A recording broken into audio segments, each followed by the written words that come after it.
ba memie mbala moko na nani na bureau ya ANR et puis tango tozolo banayo awa lelo ngoy mulunda pa ba na yo ki ba biso ba ko transférer na Kinshasa te tango tozolo ba azaza jugé en procédure de flagrance na parquet ya Lubumbashi ndé côté azo na minute temps tozolo tango et puis ANR ndenge ni azo sala musala balobega ANR okanga te ANR akomi ko kanga or balobega ba kanga ba kasho ANR na moni ke bato belé balobaka ANR mais ils ne comprennent pas tango bazolo ba agence de renseignement en réalité ndeko agence de renseignement ezalaka na des options. Au moins, aux États-Unis, bazana CIA et puis bazana FBI.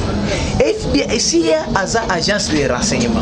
Mais extérieur, bango bazo espionner les bandes. Sur le problème est les bandes danger, bango ba ko informer na mboka na bango pour bazo à disposition. Tandis que FBI, il y a un renseignement intérieur. Na kacha mboka, s'il y a un problème, bako kanga yo wana na mboka. Ozomona bako tia na kacho. Maintenant, il y a pas na biso net renseignement extérieur na intérieur et ça dirigé par na ezana structure moko tozo beng ANR faisant qu'il y avait une réunion na ferme ya Kabila côté à Kashimata. Oh, selon les informations, il serait même Moïse Katumbi était aussi, hein, selon les informations, il paraîtrait qu'il serait aussi dans ces réunions-là. Il était aussi dans ces réunions, selon les informations. Et tant babimi na information, tant babimi kuna. Les services de sécurité sont là pour faire leur travail. Mais attention, quand c'était que Bakatangé baza pour le Kona. Il y a des Katangais qui sont tellement contre Naïlokwane, qui sont tellement révoltés. Au moins, il y a des vidéos. Bazoko se reconnaître tena balubi soko lingo sala makamunayo ba rébellion nayo sala na ndenge munayo moko tika ko chaba koma na biso surtout ko lobake balubakat basili ke balubi okolo bateke et puis ozo continuer ko lobake. Bonjour, bonsoir na balalion sur la face céleste. Mbote na bino mbote bazali belé partout dans le monde pour savoir le besoin par la internet. Moi niveau États-Unis na moni pasteur ça mwanga. Et en Suisse, c'est que top. Maman compte des chutes à la main de l'opprimé. Belgique, maman des déchets pour ça. Asie, Océanie, en Afrique, sans oublier en République démocratique du Congo. Zaline de Konabino, Moïse, tout le bâté, autour ça, le décryptage et actualité politique. Moi, Moulunda aux arrêts, moi, Batiani Bakangeli, point de presse, il y a informateur, Bati Lukwebo. Donc, à Zobanda consultation, il y a un informateur, il y a un sujet d'argent au limbe de la mission. Sur Makasa Wayamba, Jeff sous le plateau d'Angaï, tout le bateau tout ça, décryptage et actualité politique. Merci Nandeko John Mboki Bende, l'équipe de la face céleste. Les toba toujours l'eau, les foot à Sima Tokoloba, Zambaya Botozo. Ndeko Jeff Mbote. Mbote Ndeko Antiwa. Bonne santé. Bonne santé de PPL.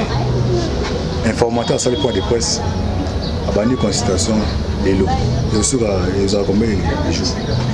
Bon, normalement, constitutionnellement, tant que vous nommez informateur, Azana 30 jours, renouvelable une seule fois. C'est-à-dire ceux qui va passer 30 jours, à sali ceux qui a 8 majorité, à sali sous na 30 jours pour parvenir à identifier majorité. Mais na cas où toza nango ya informateur ou na mission ya identification ils a confié na sénateur Modeste Bahati pour na ko identifier majorité parlementaire. Abanda ki soko landi na point de presse na ye okoyoka te a préféré kina no ko banda ko zo ba contact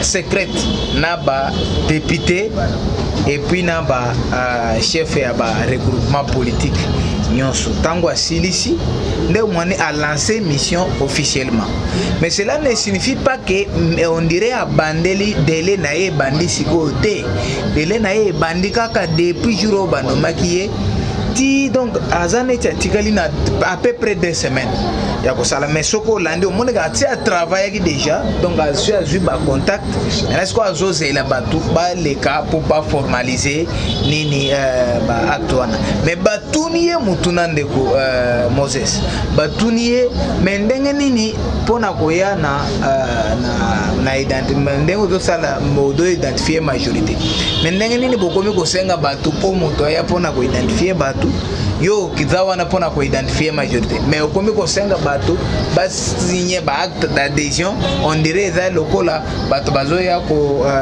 adhérer neti bazo adhérer neti na regroupement politique neti bazoya pona ko faire allégeance na mokonzi ya mboka alobité eza bongo te ba acte otoza nango ndenge bozolo ba parce que union sacrée na mini des regroupement politique te mais eloko bato bazoya ko signer bato bazoya ko adhérer na vision ya chef de l'État c'est-à-dire totiki tokomi kuna ke totiki makambo ya moyibi makambo yi toko constituer blocage te toko travailler na bolingo mboka pona intérêt ya Congo moni makambo nani Modeste Bahati alobi et puis alobi ke ba adhésion na forme bozozele ya Bachar to wana ko ya après mais na minute oyo ezaki ko signer ezaki pona bato ba signer na ba bonne foi na bango donc voilà ce que je peux dire na niveau wana.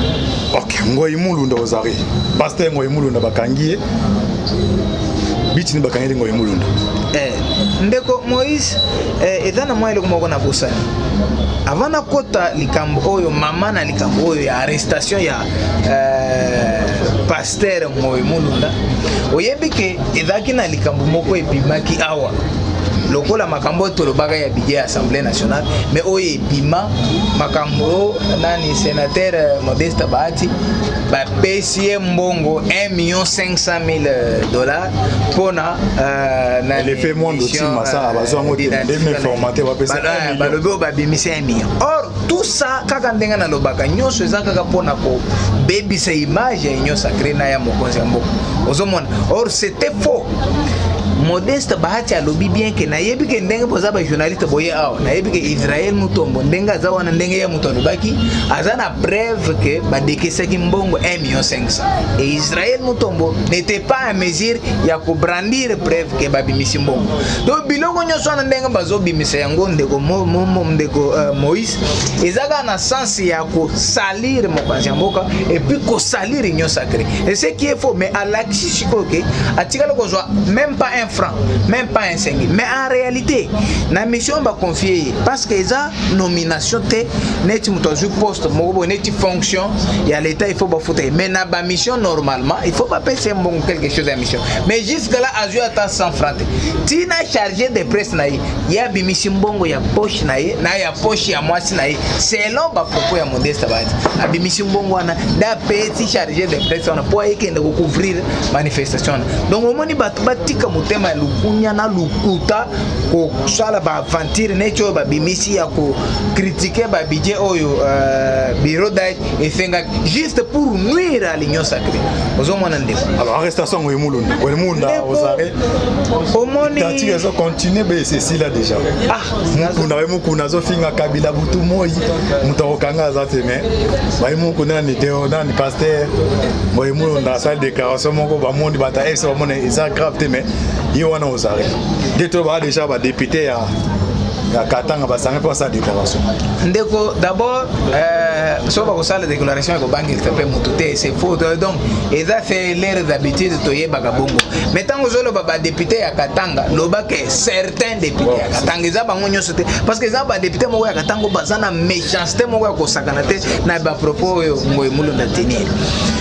Batozolo bake batmususu na yoki bazolo bake ndenge nini tokanfeke dictature sili dictature ndo nde komi ya makasi et puis aner ndenge nini azo sala musala balobaka aner okanga te aner komi ko kanga or balobaka ba kanga bakasho aner na monike batebele balobaka aner mais ils ne comprennent pas tant bazolo ba agence de renseignement en réalité ndeko agence de renseignement ezalaka na deux options. Au monde net na États-Unis, bazana CIA et puis bazana FBI. FBI CIA aza agence de renseignement, mais extérieur bango bazo espionner libanda. So le problème est libanda danger, bango ba ko informer na mboka na bango po bazo ba disposition. Tandis que FBI ya aza renseignement intérieur na kati ya mboka. Si y a un problème ba ko kanga yo wana na mboka. Ozomona ba ko tia na kasho. Maintenant e pa na biso net renseignement extérieur na intérieur eza dirigé par na eza na structure moko otozo benga ANR. Yango nde ozo ka ba benga ka les renseignements extérieurs.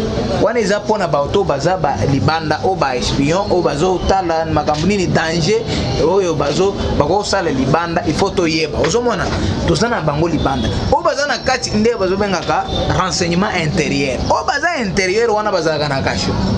Kasho wana ezaka ka pona ko détenir mutu 6 mois, 100 mois, 100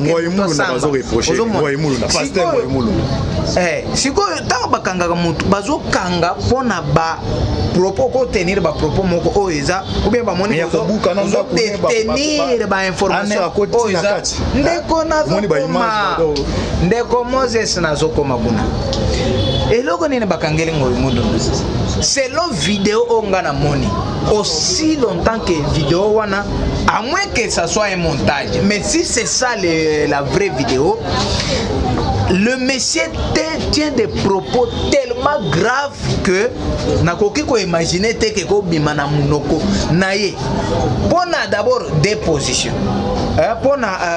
des considérations. Il y a liboso parce que aza muto aza ko se réclamer nganga ya nzambe, c'est-à-dire pasteur. Yami Balé c'est la personne qui était nani ancien président qui est ancien président de Série. Donc ces propos là ne peuvent pas sortir de sa bouche. Azolo baboy soki balingi que Katanga essaie diviser te eto kata Katanga na RDC kabaso balingi Katanga etikala na RDC soki balingi baya kolia biloko ba profiter na ba biloko na biso o bango baza pe na o bango baza na ngo te epa na bango o biso toza nango po baya tolia na bango. Il faut naza ba condition il faut na pesa ba condition ya liboso il faut qu'on respecte autorité morale na biso leader ya Grand Katanga. Or Joseph Kabila ancien président et sénateur or respecter Joseph Kabila, je ne trouve pas quelque chose d'inconvénient pour le respect de Joseph Kabila. Normalement, c'est quelqu'un qui était chef de l'État, qui nous a dirigé pendant 18 ans, quelle que soit sa forme et sa manière de diriger. Mais il nous a dirigé, il mérite le respect. Là, on n'en disconvient pas. Il faut respecter Madame Olive Lembe. Oui, il faut la respecter, c'est une dame qui a mis au monde des enfants. Oui, il faut respecter. Mais conditionner cela dans le sens que ceux qui vont respecter toko kata nani Katanga donc ozolo ba makambuya des messages sessionnistes donc ya ko kata mboka donc yoza wana pona ko kata mboka alors que constitution ya mboka ezoloba ke congolais nyoso place azali aza epana ye mais yo komi koloba et pas au pointer bato neti bato moto soki boyebi ko boza na culture na bino boya nango awate soki tir na bino eza ya désordre boya nango awate sinon soki bozo na culture na bino eza neti bozo boya culture na biso et puis boyeba ke nani Pierre après cet exemple il y a Pierre Pierre azalaki nani na u pembeni soki basakani na basizo so sakani yango nde monene mwakataki mutulito na yebi ke bino azolo basiko na bato na yebi ke bino bozolala te basizo kasi nazolo bana kati église mais faut que yeba bandi minini bazana kati église tozana batu ya ba nini secrétaire général ya PPRD na batu belé ya PPRD wana presque politique comme ça on matinée ngana zo comprendre te ce qui est en politique ce qui est en politique ce qui est en politique mais ça pas drapeau na lobby et puis azo lobe biloko wana na kati église plus grave na moni drapeau ya na image nga na moni drapeau ya sessionniste ya bakata katanga wana na kati ya église en tant que homme de Dieu ndenga zone pourquoi ko kaka ata ko balongola kaka drapeau wana mais azolo baka na kanchi bozo lala te na yebi ke bozo lala te ba machete za pembeni ba ciseaux mbo eza pona ko sala na yango nini pona ko boma bato. Mais moi je comprends pas bato bazo mona biloko mususu o esalema oro a tozana 21e siècle. Ata na 20e siècle auto connaître ba problème wana mais zalaki boyete parce que ndenge comment yoza mutu ozalaki mutu ya seni ndeko Moses omoni ke mutu wana ata soki Jésus yaki apusali élection na Kabila yo omoni ke mutu wana koka kobimisa mutu mususu apart Kabila nde mutu azalaki président seni azotenir ba propos ya bongo et pas azo continuer koloba nazoyebisa bino bakonzi ya mboka oyo soki bolingi kima ezala nalingi te oh il faut botika makambo ya kolanda ba politicien na biso botika ko corrompre ba député na biso donc azolo ba député ba leader politique na biso poso bopesa bango mbongo popozo bango donc cela insinue que ces gens-là ce sont des irresponsables qu'on peut jouer juste avec des petits billets de banque donc ba kozo conscience na bango. D'abord, ce qu'il a dit, s'il a considéré qu'il respecte les gens, ils ont respecté ya batuana. Si vous avez vu drapeau ya bakata katanga, ils ont kende ko sala ni na kata église. Ba propos ya bongo ndeko solo ba kanga te. Non, l'état ko kanga. Ya ndenge wana, soki ndenge bazolo ba komende ni bazo kanga muku na te non, muku na dans ce qu'il dit. Il s'attaque au FCC, bien sûr. Il s'attaque à Kabila. Mais au commande que nulle part à Kolobake, Tozana machette est après, ou bien nulle part à Kolobake, Ngamukuna, Beatubandimanga boza après, Pona Kokendo Kabila. Non. Ou bien Pona Kokata so, Pona. Non, Mukuna dit Kabila doit être arrêté. Or, il sait que c'est la justice qui arrête. Ce qui justice est allé, Monica Kabila a un problème de Kangaïti. Mais Batozo comparé, dis-moi ce que Mukuna a dit qui est hors la loi et on l'a laissé. Il n'y en a pas. Mais jour où il y a Kobima, à piétiner ou bien un discours moko sessionniste ou bien tribal, mais la justice fera son travail. Batu ba jamba ke epanaye. Yo ozomo oyebi ko sali le côté. Pas au moins ndenga na boyende ko Moses. Nabimi awa. Nabimi kana plateau na yo boye ba interpeller ka. J'irai facilement parce que na yebi ke na za na problème. Na ogende ko répondre. Yo yebi ko za problème te. Ba ye na ndako na yo bazo toke ozo boye ko fongola. Pourquoi ozo boye ko fongola?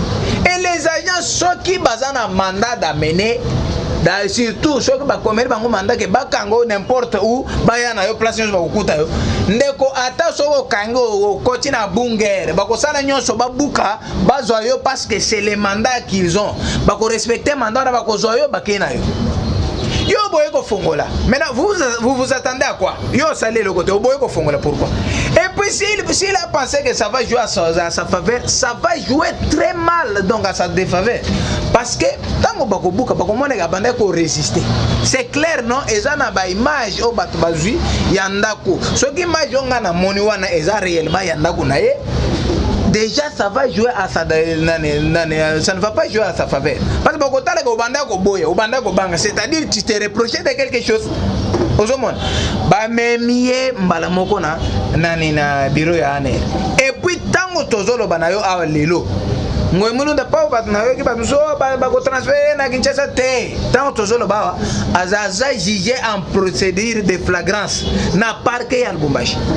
Ndeko tazo na minute tenzo zo tango zolo ngokuna akende cri prison ya nini ya kazi ya nini ya kasa pakuna ndeko ta okenda na avanda nano ouais ça ba katange bino obanga otere non mutakomsa apesa Kabila ndeko c'est là oyebi ba katange les katangais sont des Congolais comme moi comme toi comme ba Congolais nyoso tango zolo ba réaction ya ba katange il faut que le réaction ya certains katangais. Ce qui réaction mais les services de sécurité sont là pour faire leur travail. Mais attention, quand c'était que Bakatangé baza pour le Kona. Il y a des Katangé qui sont tellement contre le Kona, qui sont tellement révoltés. Au moins, il y a une vidéo.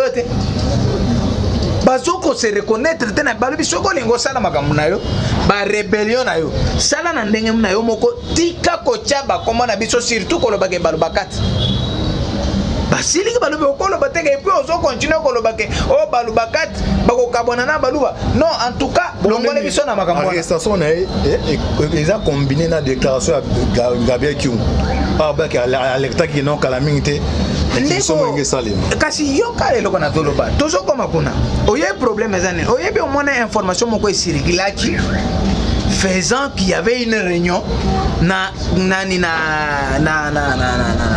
ferme ya Kabila côté à Kashimata. Or selon les informations, il serait même Moïse Katumbi était aussi, hein, selon les informations, il paraîtrait qu'il serait aussi dans ces réunions-là. Il était aussi dans ces réunions, selon les informations. Et tant babimi na information, tant babimi kuna Moïse Katumbi ayekoya awa. Chose étonnante, namoni à réunir awa ba député ya ba ressortissant ya Katanga. Toutes tendances confondues. Ah, est-ce que vous vous imaginez tant Moïse a zongaki? Moïse a kokaki ko réunir ba député ya Katanga. Awa, tango FCC Moïse a kokaki ko réunir.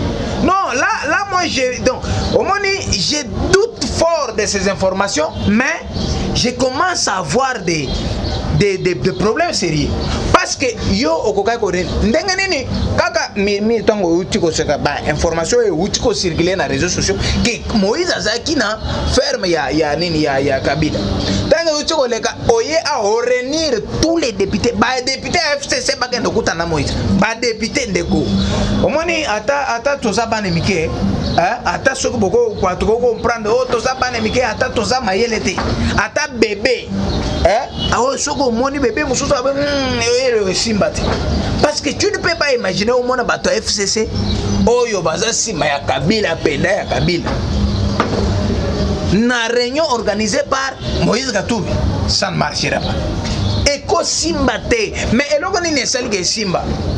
Voilà là où se pose une question. Donc les autres est compliqué aux hommes. Tango ici basilisi réunion na bango nde omoni bakeye ko exiger biloko ya ba assemblée nationale ministre intérieur. Or Kabila avec ses plus de quand il comptait plus de 344 députés wana Kabila n'avait jamais obtenu le ministère de l'intérieur. Mais yo zoya na à peu près 70 députés, vous réclamez le ministère de l'Intérieur, l'Assemblée nationale. Ça c'est pour faire quoi? Si il arrivait que si ces informations-là parvenaient à se concrétiser, à se confirmer, et que ces messieurs-là citent des gens, mais tiens vous allez interpeller,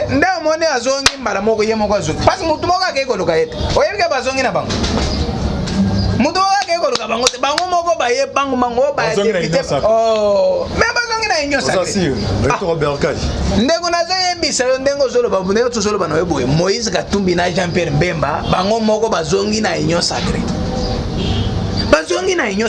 po yeba ke bato ebele basepelaki nango te. Est-ce que mona ki penda banda makambo na ibanda umone Moyambo asali déclaration ya kolongwa o kosani no omone Moyambo da mais Moyambo c'est aza muto aza la ligne non oyoki déclaration ya Moyambo ce sont des gens qui sont contre cette idée là bato baza contre idée au balum non union sacrée c'est une vision salvatrice pour Namboka mais bamoni Moïse alinga mema bango na eloko mo ba non ozoma ndio moni ba député donc et il faut comprendre que so Moïse il faut comprendre que so na longue place na côté la peut-être na 3 députés. D'où faut na kende kana bango. Maintenant les conditions o ba ndeko poser wana akozala tana moyen ya ko poser ba condition ya migete. Po na minute majorité eza déjà koto. Si ko poser condition nene 83 députés ndena zo mondenge baati nani les formateurs baati ko ba sali point de presse wana. Malgré que le député non mais nazo yibiso asa déjà na 83 députés excepté ba député ya neni ya MRC na ya ensemble débauché bango non mais ba député bango moko ba suis conscience ba les articles sont clairs yo moko moni bakenda ko funda awa ba fundi o ndenge nini majorité ko changer te mais cour constitutionnel tango apesare nde bomi parce que na rewana balobi boy conformément à l'article 110 ya règlement d'ordre intérieur et assemblée nationale député soki alongwe parti politique na ye ou regroupement politique na ye agenda regroupement mususu wana perdre mandat mais soki bino moko bobengani ye ako garder mandat na ye mais il peut changer de groupe parlementaire. Donc moi union sacrée jamais kozala regroupement politique. Pour ceux qui ont regroupement politique bango ba ko adhérer. Ozomona nde piège ba banda ko yanango. Que total net regroupement politique. Tant ba ko adhérer ba perdre mandat. Ozomona yango nde ozomona union sacrée za nango vision et ko se concrétiser na programme ya gouvernement. Donc les députés ils sont membres de leur parti politique, mais ils adhèrent à la vision du chef de l'État. Point barre, député mon côté à perdre le mandat. Donc vous avez un député à perdre, mais vous avez la vision du chef de l'État. Vous avez une union sacrée, mais membre à perdre. Vous avez une vision, Mende, vous avez une vision à Mende, mais ceux qui ont adhéré à la vision. Mais ceux qui ont marché, mais la justice fera son travail. Donc vous avez Congo Baza Liban Mboko, Baza Kata Mboko. Yambala o ezo Kabila muta bloqué. Ndeko mutoko bloqué eloko asate. Faut ça simer. Mais nazoye na lobby mutoko bloqué eloko asate. Mutoko ya pour bloquer bako mettre à l'écart. Ça sera simple que ça. Et puis d'ailleurs, eloko nini ko ça que d'abord Lambert Mende va bloquer quoi. Soit que okanisa que Lambert Mende ko kiko bloquer. Moïse a bloqué, Jean-Pierre Mbemba a bloqué, mais pour l'instant, tant que l'Assemblée nationale reste comme telle, dans la majorité, parce que moi, je vais changer ça, moi, je vais dissoudre l'Assemblée nationale. Soit je vais dissoudre, pour l'instant, l'architecture de l'Assemblée nationale, quand je vais député, je vais changer mon nom. Il faut qu'on travaille dans Bango. Nous n'avons pas le choix. On va travailler, ce sont des Congolais. Beaucoup de choses qui vont changer. Vous aussi va changer, changer. Neko. Na lobby ba ministère oye pesaka régalien wana, oye pesaka bokonzi penda. Ndeko toza ba ministère. Mais na personne ça mena so comme lié etanga mato. Omoni lié au certain Congolais, député national. Il était directeur de cabinet. Il y a certains des présidents, il y a Assemblée nationale au Baliki. Azalaki conseiller na président de l'Assemblée nationale Ebele au Baliki. Donc c'est quelqu'un qui a de l'expérience na niveau wana. Et si Balia postule et qu'il est voté, moi je ne vois pas les problèmes. Mais seulement tozo boyande mutoko ya po bandako bloquer des réformes, c'est ça. Mais tant que nous n'avons pas de problème pour l'instant avec la personne, où est le problème?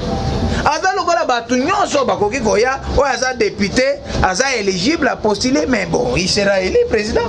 Ce mutu nyonso ka yeko postuler. Mais puis, on m'a dit jusqu'à ce niveau, tant que tozo travailler, on m'a dit que babande ko babato ba ke o IDP salinga ko travailler na batute. Oh, Aoto Fongoli, Mokonzi Mboka Fongoli, lui c'est le garant de la nation.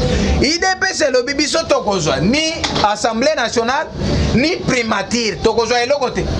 Parce que le passe balinga ba ba biso toza ba gourma, mais biso to lobi Assemblée nationale, Premier ministre Bozwa, tokozwa te. On n'est même pas conseil, totiki na biso.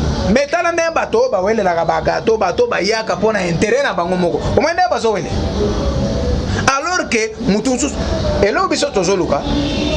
Et ça que parce que bakoki ko PCP premier ministre na regroupement ya Katumbi na nini na groupe ya ba député ya Katumbi. Mais le problème avec bango bazo luka que avant chef de l'État désigné bango ba pesa ye kombo ya mutu moko. Voilà ce qui pose problème. Il faut chef. D'abord, la constitution est claire. On dit le président de la République nomme le premier ministre au sein de la majorité parlementaire. Après consultation de celui-ci. Donc, le premier ministre n'est. D'abord, la consultation, c'est quoi? Tant que vous consultez, on a nommé Mouto et puis c'est tout. Tu peux donner ton avis et puis après, lui décide. Les concertations, ce n'est même pas un dialogue. Donc, on nomme Moutouya donc de sa propre volonté. C'est parce que cette personne-là va assumer la vision du chef de l'État. C'est lui qui va transformer cette vision-là en réalité. En fait, c'est ça le travail du Premier ministre. Mais tant que vous avez moutoyé, alors bien, vous avez le moutou. Vous avez imposé moutou à Koriska pour travailler contre les intérêts du peuple, contre la vision du chef de l'État. La place on est aussi mbaté. Et si mbaté, tozo boy, biloko wana neto boy, na FCC ya, atindi mutra o, toboy o ya lengui moto. Ah ouais, chef de l'État koluka n'importe qui, n'importe où, na ba Congolais, au bazana union sacrée, a nommé Premier ministre. Donc attendez ça boy. À mon que non ça va, nommer un Premier ministre c'est tout. Il suffit au travail dans l'intérieur. Mais bango ça te kaka oh non. On est tous boy. Makambo ya ba ko community za choki chat to bo signé ni ne ko maneti o ya zo pesa ba mot d'ordre goto o zo pesa ba mot d'ordre ata mutu ko soko cheka des chauffeurs mbala moko mutu ke panza. OK, merci Ndeko Jeff to compena petit à petit. Na souk émission na biso. Dans la caméra aux en 2 minutes. On va le souka pas chité. Bon, nazo eloko na ko yebisa bandeko nanga ba Congolais ezake bazala kimia union sacrée ndenge za boye kolata nzoto déjà. Union sacrée ce n'est pas un regroupement politique. Ndenge bato mususu bazorganiser entre guillemets il faut qu'il y a ba charte ba adhérer non, ce n'est pas un regroupement politique mais c'est une vision du chef de l'État et la vision qui est très claire. C'est très clair, le chef de l'État l'avait si bien dit dans son discours de 6 minutes. Alors, il y a créé blocage et qui établi au niveau il y a réforme, il y a CENI, réforme, il y a cour constitutionnelle, au niveau de la diplomatie, donc niveau il y a nomination, il y a ambassadeur, niveau il y a territorial, nomination ou élection, il y a bourgmestre. C'était presque ces histoires-là dans la sécurité. C'est ce qui fait. Les chefs de l'État avaient bien élaboré. Mais tant que vous comprenez l'union sacrée et ça ni objectif donc c'est quelqu'un qui ne comprend rien du tout. Baloba qui vision yangwana. Mais il faut un gouvernement responsable ou mettre biloko en pratique. C'est pourquoi cela avait besoin de l'adhésion de tout Congolais. Donc, ndenge za bo ndenge batu baye kokota na union sacrée, boye kokota te po boya na vision o lobby nga na vision nanga toka o cahier des charges non. Ce n'est pas un dialogue. Ce n'est pas une concertation. Donc, quand vous venez, vous adhérez à la vision du chef de l'État. Point barre. Mais il n'y a pas un problème ceux qui ont par exemple na idée non vision o na moni et ça bien mais awa to ko changer logo to chaboy et ça proposition so que bandimi OK so baboy c'est fini point barre. C'est très clair que ça. Donc ndelo na lingana yebisa bandeko nanga ba Congolais bazala batika makambo ko banga ke oh non Lambert Mende na yebite so Lambert Mende so ndeni ozo mona ba bonyo so basali o moni ba même nani mutu lokole Jean-Pierre Mbemba to sito biso na longoli yango me na yebike Jean-Pierre Mbemba mutu abandai ko ba mutu soka 2030 na ko chaba soda na zela basali ba rébellion ndenge boyebi Moïse Katumbi a travaillé avec Kabila autant d'années. Donc, ces zones, anciens proches à Kabila. C'est la même chose avec Lambert Mende. Mais pourquoi on peut accepter Jean-Pierre Mbemba, accepter Katumbi et refuser Mende? Mais je ne suis pas ici en train de plaider au Mende. Non, moi je parle par rapport au poids politique que chaque regroupement ou chaque individu peut avoir dans l'Assemblée nationale. Parce que Bissot a besoin de la majorité. Lambert Mende a des députés, on a besoin de ces députés-là. Lui-même est député alors. On a besoin de la majorité parlementaire. Tant que l'Assemblée nationale est causale, donc on travaille dans Batouane. Là, il ne faut pas vous tromper. Tant que l'Assemblée nationale est causale, donc on travaille dans Batouane.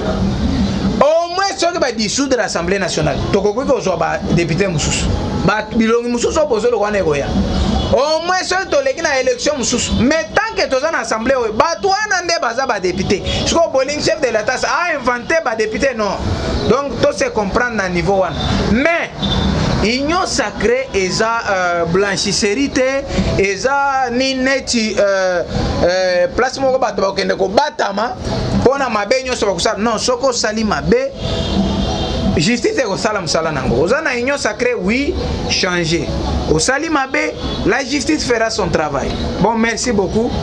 Merci beaucoup, Ndeko. Okay. Merci, Ndeko Jeff. Tu as comme une souka émission. Dans le bateau, où tu invité à Ndeko Jeff, tout ça qui décryptage et actualité politique. C'est votre humble serviteur, Moïse Monkanchi. Bané n'a pas toujours à tout bézilan sur les ça ni idenda. Merci bien Ndeko John Mbou qui est au hasard sur ma caméra, ma boucle bende, au Salim Moussa et le Makasi, Neki Mobimbané to ba toujours. Lola et Zofou dans Simato Koloba. Merci Ndeko Jeff de répondre à l'invitation. Merci Ndeko Moussa. À chaque moment, soit actualité zaloé. Pour passer dans le plateau. Merci. Affaire à suivre. Ciao.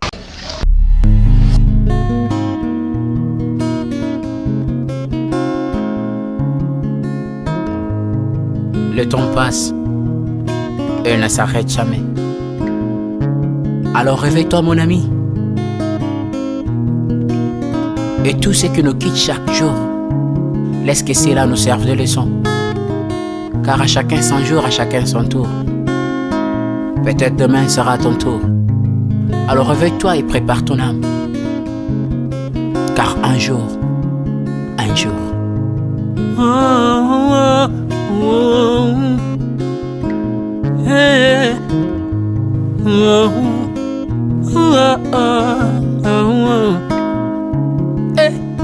Le temps passe, le jour s'envole, s'en va si vite sans laisser de traces.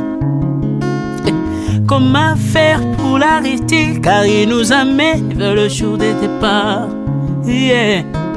Tous efforts avant nous n'ont pu l'arrêter.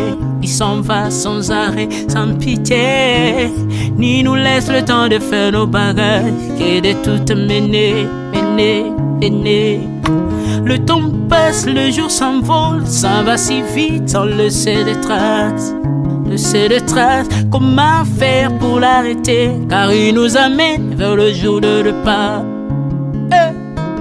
Tous ces efforts avant nous n'ont pu l'arrêter. Il s'en va sans arrêt, sans pitié, ni nous laisse le temps de faire nos bagages et de tout amener. Il s'en va seul sans nous. Faut me perdre tout plutôt que de perdre son âme, À quoi bon tout gagner, ben sera que vanité. À quoi bon tout gagner, perdre son âme si l'on est censé de tout laisser. Moninga, verser le sang de l'autre, si demain sera le tour, tu seras seul comme dans un miroir. À quoi bon tout gagner, perdre son âme si l'on est censé de tout laisser. Moninga, verser le sang de l'autre, si demain sera le tour, tu seras seul comme dans un miroir. Où tu rendras compte devant le Seigneur toute ta vie sur terre. Après avoir tout gagné, l'on s'en va seul, sans rien amener. Faut me perdre tout plutôt que de perdre son âme. À quoi bon tout gagner, demain sera que vanité. Faut me perdre tout plutôt que de perdre son âme. Perdre son âme. À quoi bon tout gagner, demain sera que vanité. Moninga, tala tangwe koleka. Moninga, tala bato bako kende. Kosala lolendo na mokili okanisi mokili yango yayo, etala bato bakoleka. Tango ekomema ngai, tango ekomema, tango ekotika moto te. Bakulutu bayakala basi bakende. Moninga, tala tango ekomema. Papi Charles Mombaya si akenda kala. Otango eza komema. Ya Maria si akenda misa mungolo tala tango ebebi. Papa de baba si akenda kala. hey tango eza koleka ale moloto we asi akenda kala po tango eza koleka ata mobutu sesese kokukungwendo wazabanga asi akenda kala tango eza koleka Mzee Laurent Désiré Kabila akenda kala tango eza koleka tango ekotika moto te tango ebangaka mokolo te liwa bangaka mokolo te abangaka peleki te abangaka moto mbongo te ayokaka mpe mobola mawa te liwa tango ayaka amemaka moto nyonso tango ekoleka engela bomoi na yo epana yawe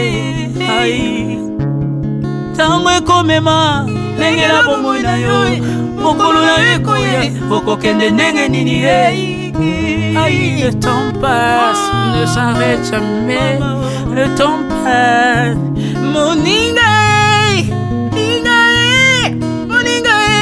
tala tango ekomema moninga tala tango ekoleka moninga tala tango ekomema tala tango ekomema tango ekotika moto te engela bomoi na yo tala bato bakokende osala ndenge nini okotikala ebende te okotikala ebende le temps passe ne s'arrête jamais le temps passe ne pardonne jamais le temps passe ne s'arrête jamais lengela bomo moninga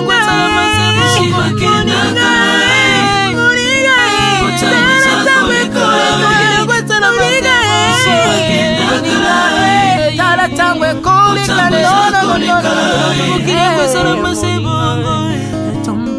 ekolo nyonso bato bakoki nalela mpona nini nalela mpona nini tango eza koleka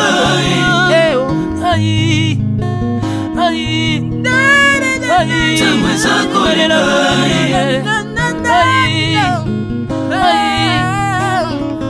tango eza koleka le temps passe Alvin et Béa tala tango ekoleka